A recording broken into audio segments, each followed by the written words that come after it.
اب یہاں ضمانت خارج ہوگی اور اسپیکر سندھ اسمبلی دوبارہ جیل میں چلے جائیں گے. پہلے بھی یہ جیل میں تھے, پھر یہ وہاں سے رہا ہوئے تھے سندھ ہائی کورٹ کی ضمانت منظور ہونے کے بعد. تو عدالت نے کہا چلے اس معاملے کو ہم دیکھ لیتے ہیں. ابھی محمد علی مظہر صاحب داسنی ادھر ہیں, تو چیف جسٹس صاحب سے بات دیکھ کر ان سے ڈسکس کر کے پھر ہم اس معاملے کو آگے دیکھیں گے. 16 اگست تک آغا سراج درانی اور اس کی فیملی کے خلاف جو درخواست مانتے ہیں ان پر سماعت عدالت نے ملتوی کر دی ہے. دوسری طرف جو معاملہ ہے اور وہ بڑا اہم معاملہ ہے بلدیاتی اداروں کے حوالے سے. آپ جانتے ہیں کہ سپریم کورٹ آف پاکستان کا بھی حکم ہے, جسٹس عائشہ ملک صاحبہ بھی اس معاملے کو دیکھ رہی ہیں, اور اس پر جو پنجاب حکومت ہے انہوں نے اور چیف سیکرٹری نے عدالت میں اس بات کی یقین دہانی کروائی تھی کہ وہ ہر حال میں ادارے بحال کریں گے, نوٹیفیکیشن جاری ہوگا. اب پنجاب میں بلدیاتی ادارے بحال تو ہوئے ہیں, لیکن اب وہ بحالی ایسی ہے کہ کمیٹیز بنا دی گئی ہیں, اور ان کمیٹیز میں ایڈمنسٹریٹرز بھی ہیں, حکومتی جو لوگ ہیں وہ بھی ہوں گے, اور کمیٹیز میں یہ بلدیاتی جو نمائندے ہیں یہ بھی ہوں گے, اپوزیشن کے لوگ بھی ہوں گے اور بلدیاتی نمائندے. اب جانتے ہیں مسلم لیگ نون کی اکثریت نے الیکشن جیتا تھا, اور مختلف جو بڑے شہر ہیں وہاں پر میئر بھی پنجاب پاکستان مسلم لیگ نون کے ہیں.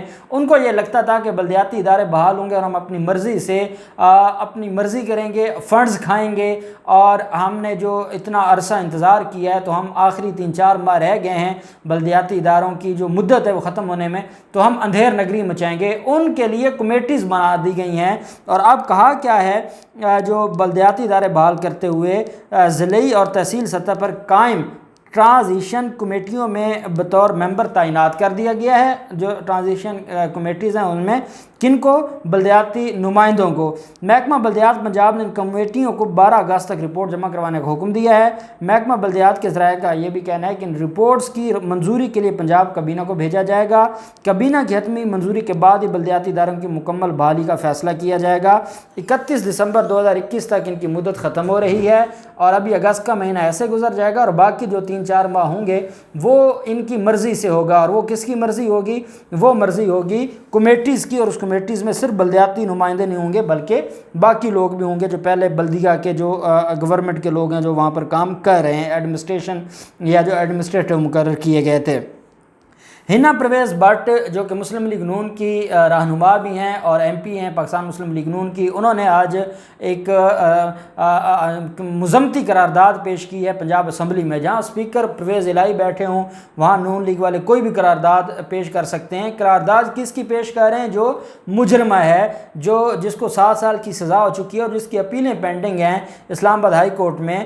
اس کے توہین کے خلاف ایک وفاقی وزیر کے خلاف ایک قرارداد پیش کی جا رہی ہے علی امین گنڈا پور کی, اور انہوں نے کہا کہ مریم نواز کے خلاف جو توہین امیز الفاظ استعمال کیے گئے ہیں بڑی زیادتی کی ہے, اور اب ہر حال میں وفاقی وزیر قانون کو کی مذمت کرنی ہوگی اور وفاقی وزیر قانون کے خلاف کارروائی کرنی ہوگی. یہ مطالبہ ہے اس قرارداد میں. یہ اپنے گھر کی لونڈی سمجھتے ہیں پارلیمنٹ کو بھی اور اسمبلیوں کو بھی, اور ان کو چھینک آتی ہے تو یہ چلے جاتے ہیں اسمبلیوں میں اور وہاں پر قراردادیں پیش کرتے ہیں. کبھی عوامی مسائل کے لیے انہوں نے قراردادیں نہیں پیش کی, نہ قانون سازی کرتے ہیں.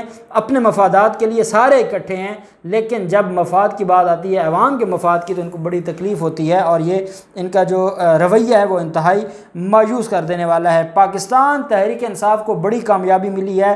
پاکستان تحریک انصاف کو آج جو آزاد کشمیر میں ٹیکنوکریٹ کی نشستوں پر جو ووٹنگ ہوئی ہے, 3 سیٹیں پاکستان تحریک انصاف نے, کل 3 سیٹیں پاکستان تحریک انصاف نے جو ہے وہ خواتین کی حاصل کی تھی, اور اس سے جو پاکستان تحریک انصاف کا ووٹ تھا وہ بڑھ گیا تھا.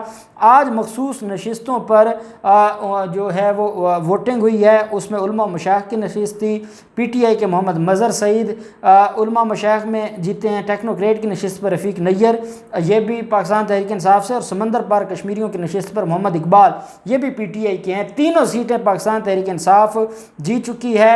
26 سیٹیں پہلے تھیں, 3 سیٹیں خواتین کی آ گئیں اور 3 سیٹیں ٹیکنوکریٹس کی آ گئیں. 32 سیٹوں سے پاکستان تحریک انصاف حکومت بنانے جا رہی ہے. ایک سیٹ مل سکتی ہے جو چودھری یاسین خالی کریں گے اور دوبارہ الیکشن ہوگا، وہ بھی اگر مل گئی بعد میں الیکشن میں، ضمنی الیکشن میں، تو 33 سیٹیں ہو جائیں گی۔